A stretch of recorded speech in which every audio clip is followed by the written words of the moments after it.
Welcome back to the show. Today, we're diving into one of the most overlooked and most profitable growth strategies in business: customer win back. It's no secret that acquiring a brand new customer is expensive. But what if I told you that some of your biggest revenue opportunities are actually with the customers you've already had? The ones who left, churned, or simply went quiet. In this episode, we'll break down why customer win-back deserves a permanent spot in your sales and retention playbook. We'll talk about the psychology of re-engagement, the timing that works, the messaging that matters, and how to use data to know exactly who to go after. Whether you're in B2B or B2C, we've got you covered with practical tips, real examples, and proven tactics you can start using today. So let's get to it and talk about how to turn goodbye into welcome back.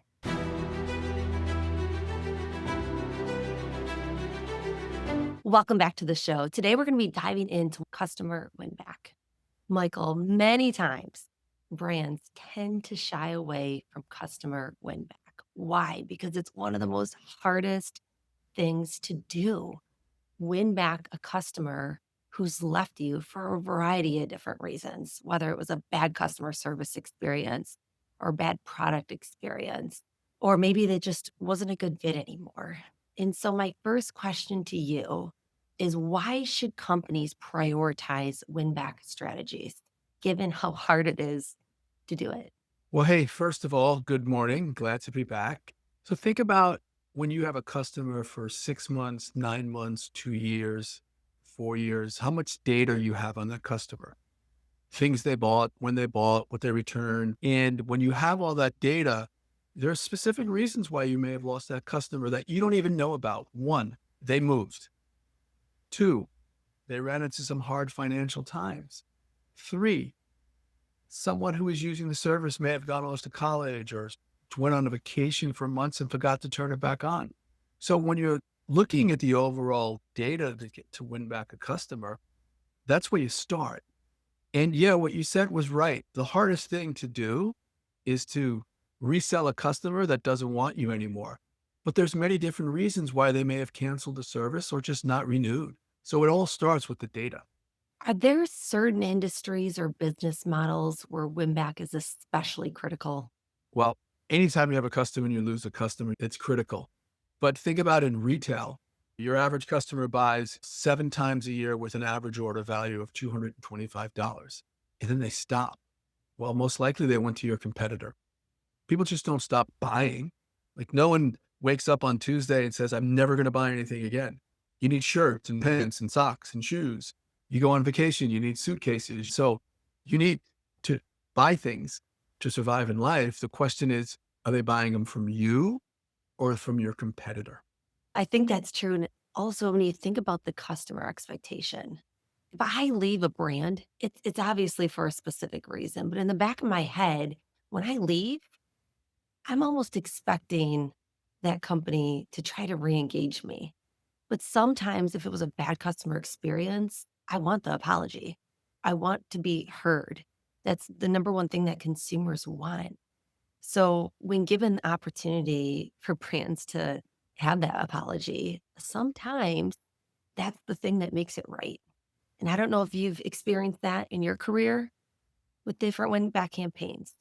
Customers are fickle and especially on a subscription model or in a retail environment, when you have a problem, you may have sent someone a gift and it didn't show up on time. You may have ordered a pair of shoes and they sent the wrong size. These things happen. And that's where it starts with your customer service, your CX. And if you have a really bad experience, you're going to think twice about, should I order next time?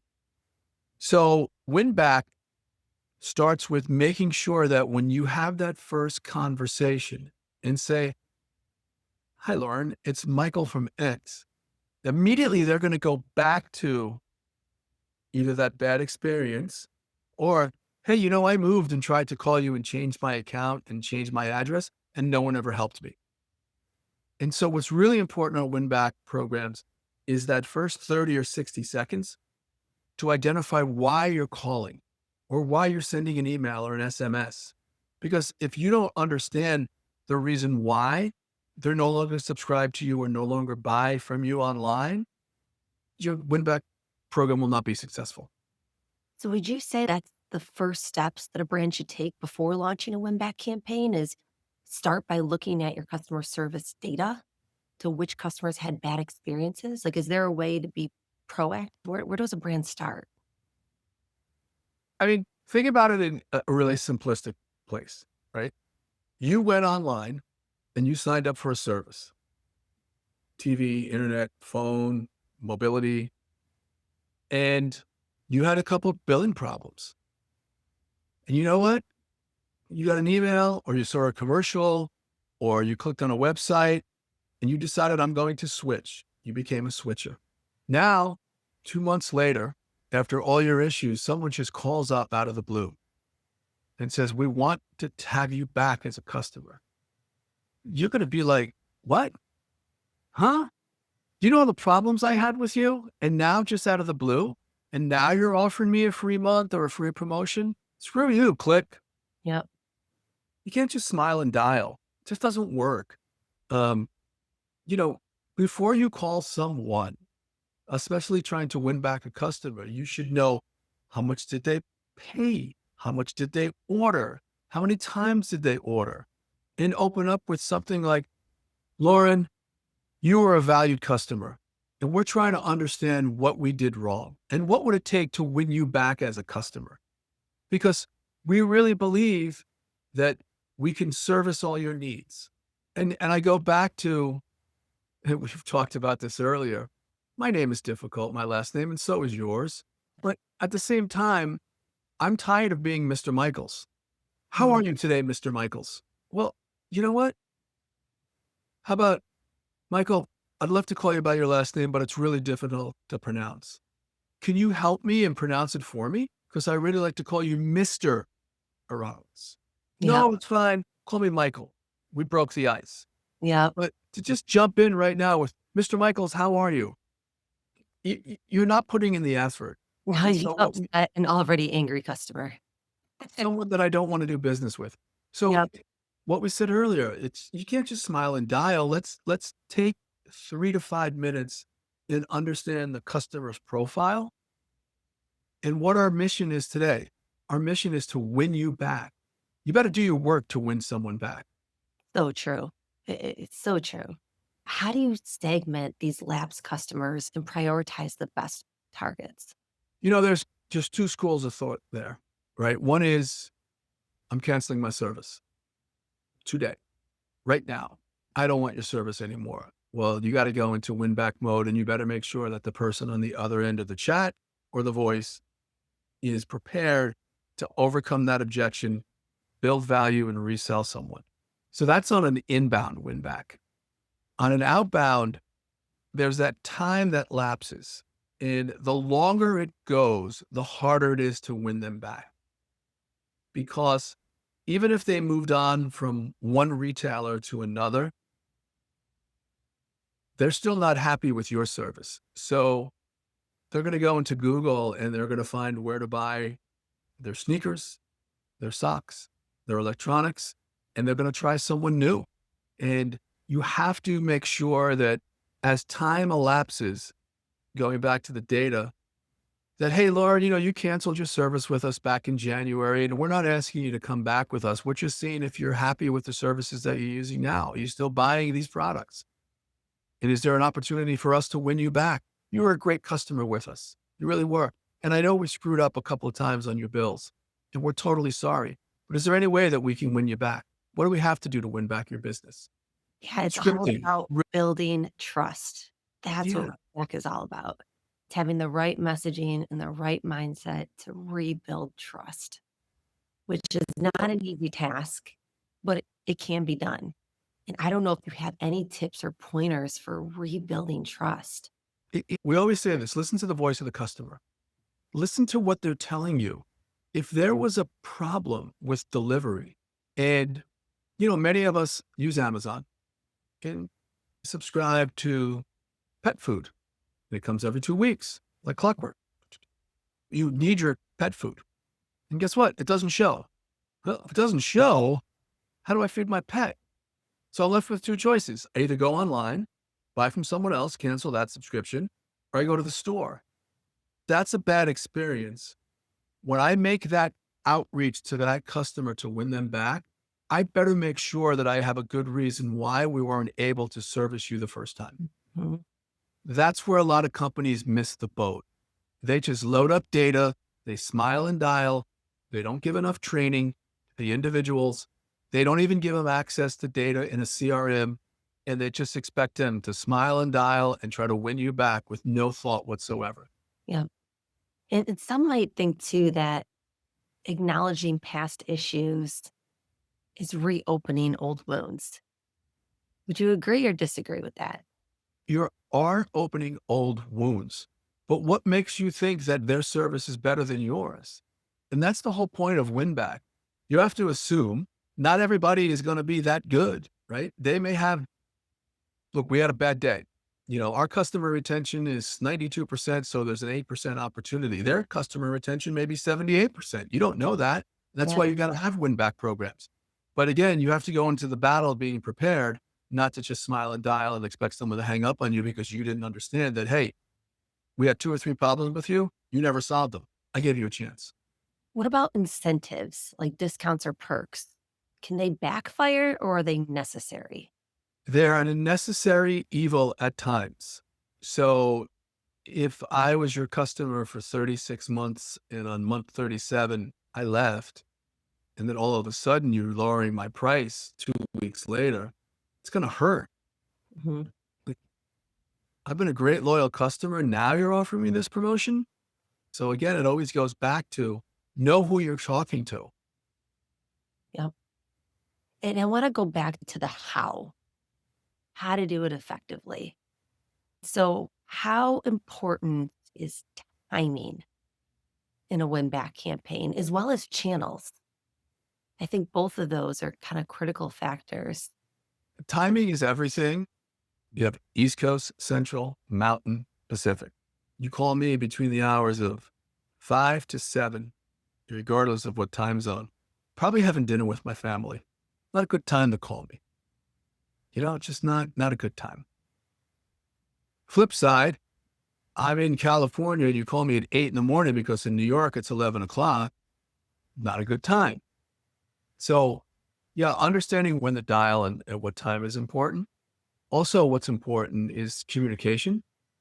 Can you follow up with an SMS? They don't answer. You shoot an email. I believe you give the consumer choice. But the other thing too is you don't want to get hammered every day, 3 or 4 times a day. If I'm not answering my phone at some point, maybe it's better to leave a voicemail and then send an SMS behind it. It's, hey, Mike, and I'm trying to reach you. I got a great offer for you to try to win you back as a customer or something. But the ones that just dial and dial and dial, they become annoying and you're not going to be successful. SMS is powerful because it has that start, stop, continue.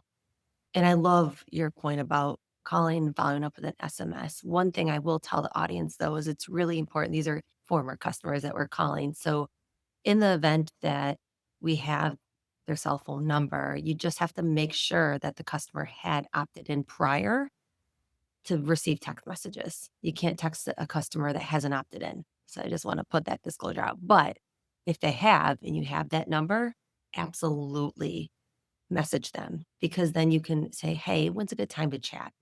Totally right. DNC, TCPA, all those things are important. Michael, can you walk us through a recent win back campaign that worked really well and the results that you saw from it? So we built a really successful campaign for a video subscribing company who was losing customers. And when you go deep down and understand why, it's because streaming services become really prevalent and people use streaming services all the time. But when you start to look at the way that people watch television these days, whether it's sporting events, it's news, people still love to watch television. And so we launched a very successful campaign based on the things that I talked about before. Time to call. When, how long? So the when is when to call and how long before or how long they were not a customer. And then we're able to segment and have predictability. So when you have predictability of connect rates, you have predictability of the reason why they canceled, then you have a better chance to win them back. And so when you start calling them back and you offer them premiums to go along with maybe free installation, you have an opportunity to get back into game. So, for example, the World Cup is coming. The World Cup is going to be on specific networks. And when you go back and you look at their viewing patterns, you look at the services they had, and they had the sports package. Well, that's a perfect opportunity to find out how they're going to watch the World Cup, how they're going to watch the NFL this summer, this fall.